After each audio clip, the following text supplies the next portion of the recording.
The idea of complacency being the Oilers' most familiar opponent is something that actually leads into this next topic that I was going to talk about. And that is actually a topic that I was revisiting from last week. And of course, that was the question that I asked last week of, is Connor McDavid the right player to be the captain of the Edmonton Oilers? Now, a listener did reach out to me over the past week, and they added their 2 cents, and I thought that this was actually a very, very worthy point that they raised. And simply what they said was that, well, in Connor McDavid, what you actually see is you see a Wayne Gretzky style of a leader, the kind of guy that, he goes out on the ice, he does what he has to do, and he expects everybody to work as hard as he does, and he leads by example. He doesn't get very vocal, but he just goes out and he sets a very strong personal example for the other guys to follow.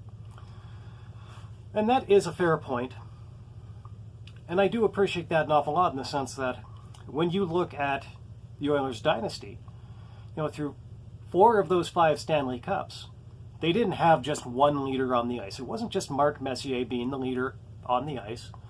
Wayne Gretzky was the captain of the team, and Mark Messier, he didn't take over the captaincy outright until after Wayne Gretzky got traded, of course, in 1988, which was a very dark time for the Oilers fans. I can still remember exactly where I was when I heard about that trade. But that's really not what we're talking about here today. What we're talking about is the difference in the leadership styles between the two players. So, of course, Mark Messier was a much more, vocal leader, much more apt to be confrontational, and Wayne Gretzky was a guy that was, a much more quiet, soft-spoken, wise sort of leader. And those are 2 different leadership styles, and both of them have their place. But you know what? As it pertains to hockey in particular, it's nice to have both of those things. And if the Oilers do have that one thing, it is a nice thing to have that. But when you actually look at the Oilers, and you look at those 2 different case studies in particular, Wayne Gretzky and Mark Messier, there is something that you do have to take notice of. And that is that after those 2 leaders were split up, one of them continued to win, and another one never won a Stanley Cup again. Mark Messier, he did go on to win 2 more Stanley Cups. His leadership was a very important, just an integral part of both the 1990 Oilers and the 1994 New York Rangers, who are so synonymous with Mark Messier that I literally just now almost called them the 1994 Mark Messiers. So which one of those 2 leadership styles was more effective? In all honesty, I think that we can't really deny it. I think that in terms of leadership style, I think that Mark Messier was a much more effective leader than Wayne Gretzky was. And it really pains me to say that because, as an Oilers fan, it's a prerequisite that you have to love Wayne Gretzky. If you don't love Wayne Gretzky and you're an Oilers fan, I'm sorry, but you're cheering for the wrong team. Another comparison that was raised was regarding the Detroit Red Wings, of course, Steve Yzerman and Brendan Shanahan. They had a very similar leadership dynamic going there. Steve Yzerman was more of a quiet leader, kind of led by example. And Brendan Shanahan was a much more vocal and outspoken leader. And of course, we don't really have such a stark contrast in the 2 because after those 2 split ways, they were both very old as players and, their careers didn't go much further after the 2 of them were split up. I think that one thing that we can't really look away from is the detail that after Steve Yzerman and Brendan... I think that in particular, one detail that we can't look away from is that after Steve Yzerman and Brendan Shanahan went their separate ways, the Detroit Red Wings, they were not nearly as effective an organization at that point as they had been beforehand. And so for the moment, sticking with Detroit as something of a case study in these particular leadership styles. Another guy who was known to have a very vocal leadership style was Brett Hull. So there was a story about Brett Hull that I recently read about his time with the Detroit Red Wings that I thought was actually very instructive in this sort of thing. And so what are the different things that vocal captains are good for, that vocal on-ice leaders are good for? Well, yes, they're good for, confronting team players that are not performing, just not competing at the level that they're supposed to compete with. So there is that. But there's another place where they're very useful, and that is actually in terms of controlling what you would call a problem player. And so in this particular story, the problem player is Sean Avery. And so with all of the intensity of that Detroit Red Wings versus Colorado Avalanche rivalry in the 90s, I am sure that nobody has a very difficult time understanding exactly how Sean Avery could be such an absolutely just volatile combination to something like that. And so in this particular story, they're playing the Avalanche. And so Joe Sakic, he skates by the bench, and Sean Avery stands up and he decides that he's going to say something. He's going to do a Sean Avery thing, and he's going to trash talk the opposition. And so he gets up, and the first thing he says is, "Hey, Joe." And then Brett Hull puts his hand on his hand, tells him, "Sit down. You are not allowed to speak to Mr. Sakic." And so as Sean Avery tells the story, he said that he looked down the bench at the other guys, and everybody was just kind of sitting there nodding. And so, of course, what did he do? Well, he sat down.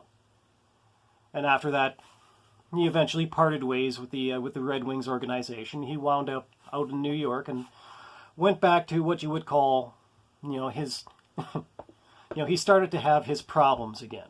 The thing that Sean Avery was absolutely most famous for in his NHL career was the problems that he caused. And I do think that a story like that is very relevant to the question of leadership on the Oilers, in particular over the past few years. When you look at one of the great stories that have come out of Edmonton over the past few years, I would have to say that it would have to be what you would call the reforming of Zack Kassian. And so Zack Kassian, he was very similar to Sean Avery in a lot of ways, in the sense that he was what you would call a troubled player before he came to Edmonton. You could perhaps even fairly go so far as to say that he was a problem player. It's not a phrase that I like to use in relation to Zack Kassian, but I think that when you look at some of those stories, I think you would have a very hard time not drawing that conclusion about him. So Peter Chiarelli went out and he made a trade, and he brought Cass to Edmonton, and they put him on a pretty short leash. And they helped him deal with a lot of different behavioral issues that he was having, including substance abuse problems. And so that was a factor in the story of Zack Kassian before the Oilers. But what eventually happened was that Zack Kassian, he turned his career around. He became a much better player than he was before. He became a much more respected player than he had been before. And I think that when you have to look at it in terms of on-ice leadership, who was the player that was probably most likely to have had an impact in that situation? Well, I think that we do have to conclude that most likely it probably was not Connor McDavid, because at that particular time, Connor McDavid, he was just coming into his own as a leader on the ice. He was not nearly as experienced a leader as other guys who were on the team, such as, say, Milan Lucic. And in all honesty, I think that over the past few years, if you were to go looking for a guy who had the potential to be the Mark Messier to Connor McDavid's Wayne Gretzky, I think that you would have to conclude that Milan Lucic was the most likely candidate. I don't think that the Oilers have that candidate on the team right now. And don't get me wrong, I'm not pining for the days of Milan Lucic on the Edmonton Oilers. I think that the Oilers won the James Neal trade. I am very fond of James Neal as an Edmonton Oiler. I think that there were a lot of circumstances surrounding the Lucic for Neal trade that made it necessary. I mean, in particular, something that everybody knew was going to happen when that contract was signed with Milan Lucic was that he was going to go in decline. I don't think that people expected that decline to be as steep as it was. But at the same time, I also don't think that anybody expected the Oilers to trade Jordan Eberle and basically get nothing back for him. I mean, I do think that when you look at a player who most of his points come on the power play, if you downgrade the players that are available to play with him in terms of their offensive ability, well, I think that you are going to see some drop-off. Perhaps not as much as what we eventually did see with Milan Lucic, and, that's a very arguable point, and actually I'd like to hear people pitch in on that. But there was something that the Edmonton Oilers lost when they traded Milan Lucic that they haven't been able to get back. And that was Milan Lucic's leadership ability. His ability to go out and play in a particular leadership style. To literally be the kind of guy who can go out and rally the troops and turn a game around. The way that he did for the Boston Bruins against the Toronto Maple Leafs in that famous Game 7 turnaround where he brought them back from a 4-1 lead to win the series. Pardon me, I'm sorry, I meant 4-1 deficit. But he literally went out there and he literally had what I refer to it as his fuck it moment. I remember watching that game on TV and seeing the look in Milan Lucic's eyes as he took the play to the Maple Leafs and he turned that game around. I mean, he didn't do it single-handedly, but he did lead the troops in terms of turning that game around and getting them out of Toronto with that win. I think that a lot of Oilers fans are not going to like hearing this, but I'm still going to say it because I think that it's true. I think that that particular leadership ability was something that the Oilers sorely missed in their play-in series against the Chicago Blackhawks last year, and I think that the absence of it is a pretty big part in why they eventually wound up losing. So I suppose where I want to leave this topic for this particular week, and who knows, maybe I'll come back to it in the future, maybe even sooner rather than later. But where I'd like to leave that right now is that I'm going to put this question to you, the audience. And I'm going to ask you guys again, do you think that Connor McDavid is the right guy to be the captain of the Edmonton Oilers? Is there somebody else on this team that could actually fill that void of a Mark Messier-style leader? And if not, which player do you think that they could bring in to fill that void, and how are they going to get that player? Feel free to leave that in the comments. I'd love to hear back from you.